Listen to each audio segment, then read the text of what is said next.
அத்தியாயம் 11 தொடர்ச்சி. போர்க்களம். பெரும் சத்தமும் ஆரவாரமும்.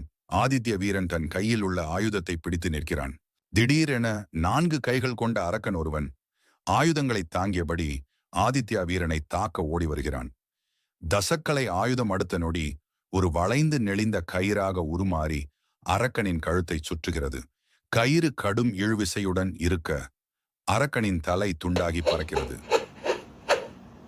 ஆயுதம் மீண்டும் தன் பழைய ஈட்டி வடிவத்திற்கு மாறுகிறது.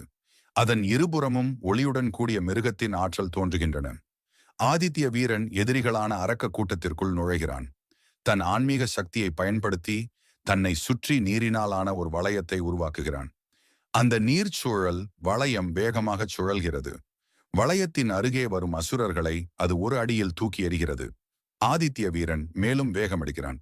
அப்பொழுது ஆதித்ய வீரன், பாசுபத சுருளே, வெளியே வா, எனக்கு உதவு, உன் ஆற்றலை வெளிப்படுத்து. சுருளிலிருந்து வெளிவரும் பேராற்றல். போர்க்களத்தின் ஒரு பகுதி. போரின் நடுவே திடீரென நிலம் அமைதியாகிறது.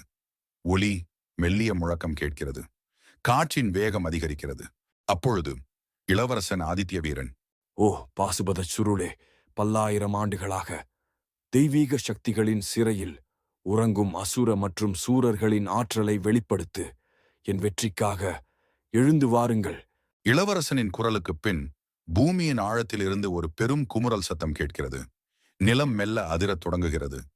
போர்க்களம் முழுவதும் ஒரு அதிபயங்கரமான அரக்க ஆற்றலின் வெளிச்சம் பரவுகிறது. சுருளி ஒரு சுழல் தோன்றியது. புகை மண்டலமும் கரும்புகையும் சூழ்கின்றன. அப்பொழுது அசரீரி ஒரு குரல், ஒரு யுகம் கடந்தது. ஆதித்ய சக்கரவர்த்தியே, வாரிசே, உன் அழைப்பால் விழித்தெழுந்தோம். அந்த புகை மண்டலத்திலிருந்து கட்டுக்கடங்காத ஆற்றலுடன் கூடிய வீரர்கள் வெளியேறத் தொடங்குகிறார்கள். வெளியே வரும் வீரர்கள் அனைவரும் அதிபயங்கரமான தோற்றத்துடனும் மிருகங்களும் அசுர மற்றும் சூர சக்தியின் மலை போன்ற ஆற்றலுடனும் புத்தி கூர்மையுடனும் இருக்கிறார்கள். அவர்கள் அனைவரும் கையில் ஆயுதங்களுடன் வெறி கொண்ட போர் வீரர்களைப் போல் நிற்கின்றனர்.